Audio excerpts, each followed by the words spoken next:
146쪽 부분을 정리를 해보고 그 다음에 프린트물 남은 문제를 풀고 마무리하도록 합시다. 여기 단원을. 자, 여기 146쪽에 보면 형벌이 아닌 보안 처분에도 죄형법정주의가 적용될까? 라는 말로 나왔죠. 우리 보안 처분에 대해서 지금 여기 쭉 나와 있는 요 내용, 우리가 지금까지 했던 내용 여기가 지금 요 부분 있죠? 여기가 보안 처분에 해당하는 부분이지, 그지? 보호관찰이라든가 치료감호, 사회봉사명령, 수강명령. 이거 재사회화를 위한 수단이라는 것. 자, 여기에도 죄형법정주의가 적용될까라고 나와 있죠. 자, 봅시다. 이 사람은, 무례한이라는 사람은 성범죄를 저질러서 교도소에 있대요. 그런데 성폭력범죄의 처벌 등에 관한 특례법이 제정되자 법원이 교도소에 있는 저에게 위치 추적 전자장치 부착과 신상 공개를 명령하였습니다. 저는 이미 확정 판결을 받았으므로 저의 범죄 행위를 다시 판단하여 보안 처분을 새롭게 부과하는 것은 명백히 위헌입니다.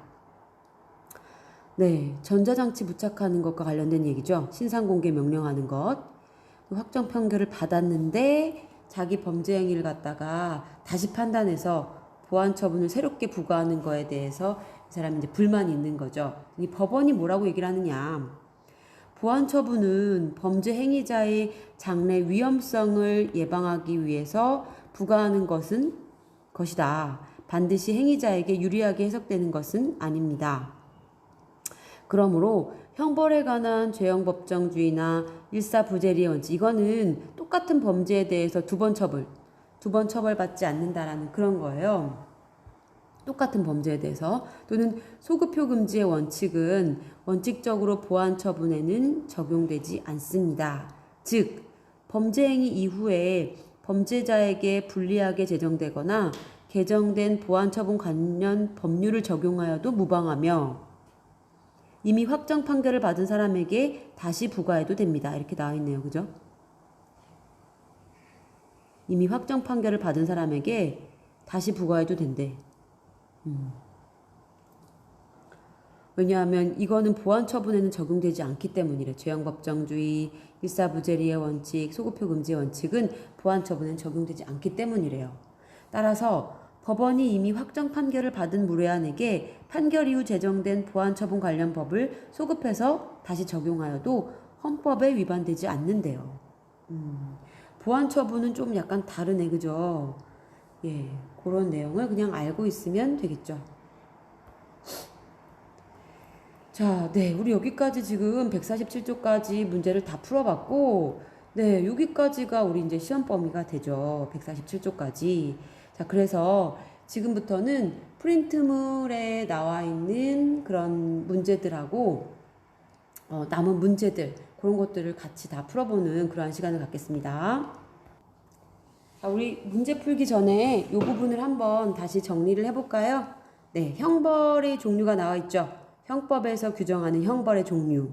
그래서 우리가 생명형, 여기서 지금 보면 생명형 얘기했었고, 사형, 그죠? 생명을 박탈하는 형벌, 자유를 차단하는 형벌, 그래서 징역, 금고, 구류가 있죠. 징역은 역이라는 말이 들어가 있잖아. 구치 기간 동안에 일을 시키는 거예요. 노동을 부과하는 것. 그래서 가끔씩 이렇게 교도소를 다룬 그런 영화 같은 걸 보면 일을 하는 사람들이 막 나오잖아. 그죠? 교도소에서 일을 하다가 또 다시 그 교도소 안으로 들어가고 이런 장면들이 많이 나오는데 당연히 이제 교도소 전체 그 교도소 내에서 일을 하는 거긴 해요. 어디 뭐 밖으로 외부로 나온다는 건 아니고 교도소 내죠. 자, 금고.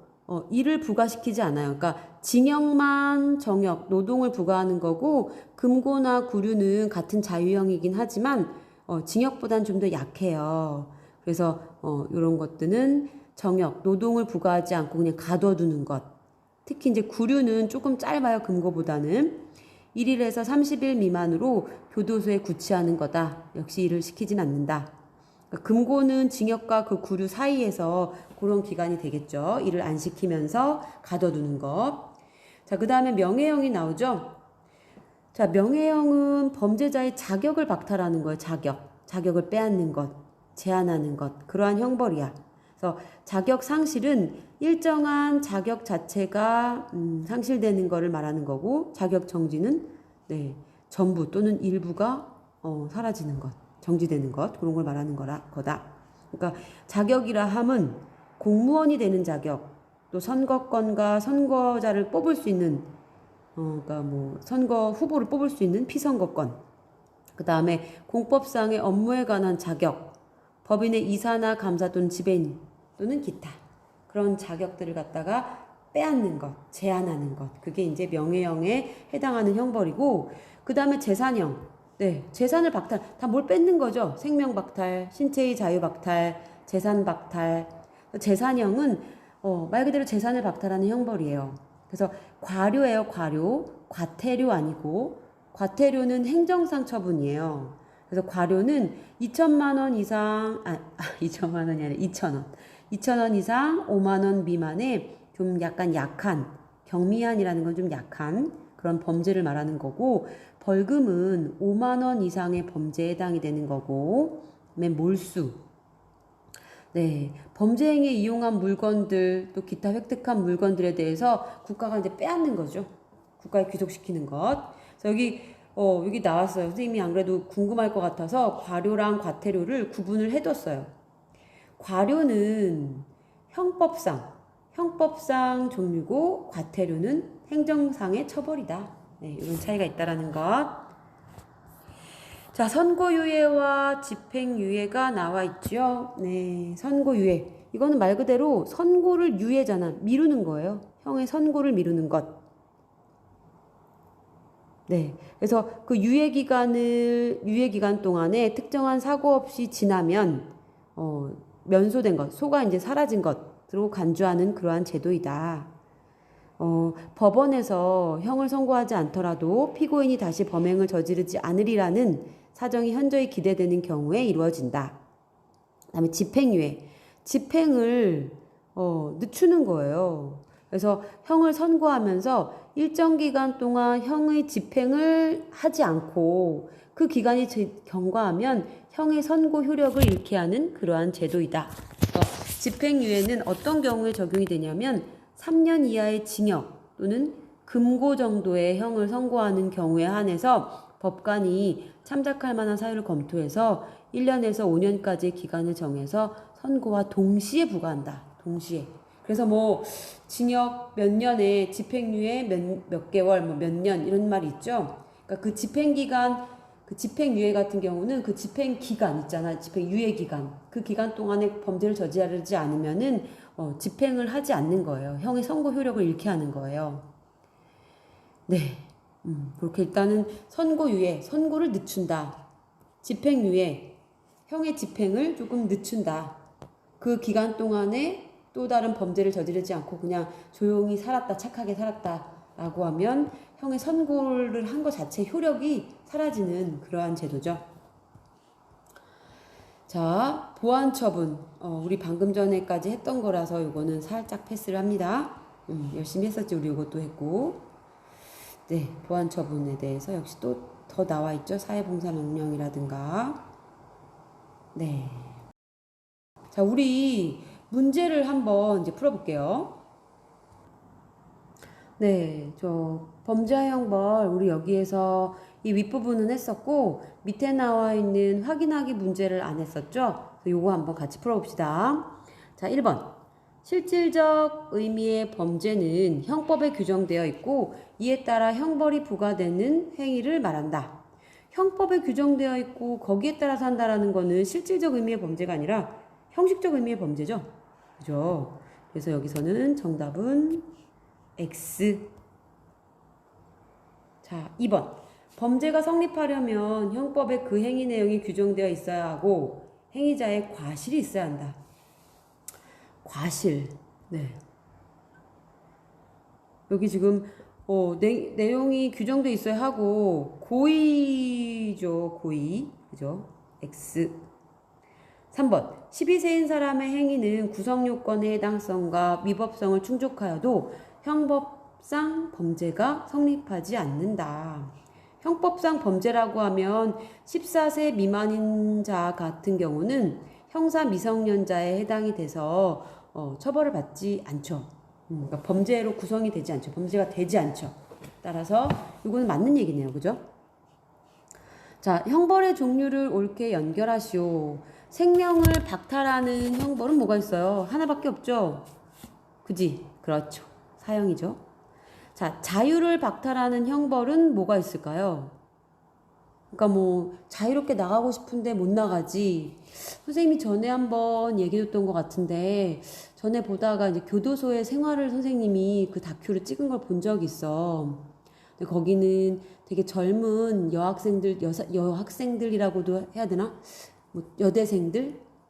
그 정도 또래 아이들, 그러니까 20대 초반에 그런 젊은 사람들이 있었는데 그런 사람들 같은 경우는 범죄를 저질러가지고 자기 본인 같은 경우는 되게 무기징역을 선고를 받아가지고 자기 이제 막 눈물을 뚝뚝 흘리더라. 같이 이제 예쁘게 꾸미고도 싶고 놀고 싶은데 여기에 갇혀 있어서 아무것도 못한다라고 하면서 눈물을 뚝뚝 흘리기도 하고 그다음에 거기서 출산을 해가지고 아이를 갖다가 키우고 있는 사람들도 있었어요. 이 아이는 이제 좀 아이가 이 생활을 기억할 때쯤인 그때가 몇 개월이라 했었지? 네, 하여튼간 그 아이가 아장아장 걸어다니고선 조금 더 지났을 그런 무렵이었는데 아이는 곧 나가야 된다 그러더라고. 엄마랑 이 교도소 생활을 기억하기 전에 이제 나가야 된다라고 해서 10몇 개월, 18개월 이후였는지 아니면 20몇 개월 이후였는지 그랬던 것 같은데 그때가 지나면 엄마랑 같이 못하고 떨어져 있어야 되나 봐요. 그래서 그런 식으로 되게 안타까워하면서 눈물을 뚝뚝 흘리는 것을 많이 봤는데 후회도 어때요? 소용이 없어요. 때는 늦었어. 너무 안타깝기는 하지만 그 사람의 어떤 한 행동이 있기 때문에 거기 들어가 있을 거 아니야. 그러니까 애초에 어때요? 저지르지 말았어야죠. 그죠? 그런 행동을 저지르면 당연히 교도소에 들어갈 수 있는 것인데 몰랐어요 해도 소용이 없어요. 그죠? 무지는 용서받지 못해요. 많이 알아야 돼, 법에 대해서도. 그지? 자, 그래서 자유를 차단하는 것은 여기에서는 지금 1번에 나와 있는 구류가 있죠. 자, 명예를 갖다가 명예형이니까 당연히 자격과 관련된 거겠죠. 그래서 자격 상실, 자격 정지 이런 게 있고 재산형은 뭐가 있어요? 그렇죠. 벌금. 남은 하나긴 한데 재산형, 벌금. 자, 3번. 다음 괄호 안의 내용 중 알맞은 말에 동그라미 하시오. 치료 감호 기간은 형벌 기간에 포함된다라고 했었죠. 그래서 치료를 받아야 된다, 뭐 약물 치료를 받아야 된다라든가 그러면은 그 기간도 형벌 기간에 포함되니까 만약에 그게 치료받는 기간이 포함되지 않는다라고 하면 사람들이 어때요? 아, 나 이거 치료 안 받겠다 하겠지, 그지? 왜냐면 저 더 길어지니까. 어쨌든 포함된다. 2번. 보안 처분은 범죄자의 뭐를 위한 대안적인 수단이다. 보안 처분은 범죄자를 처벌하기보다는 재사회화시키기 위한 그런 제재 수단이다 라고 볼 수 있죠. 그래서 정답은 이렇게 됩니다.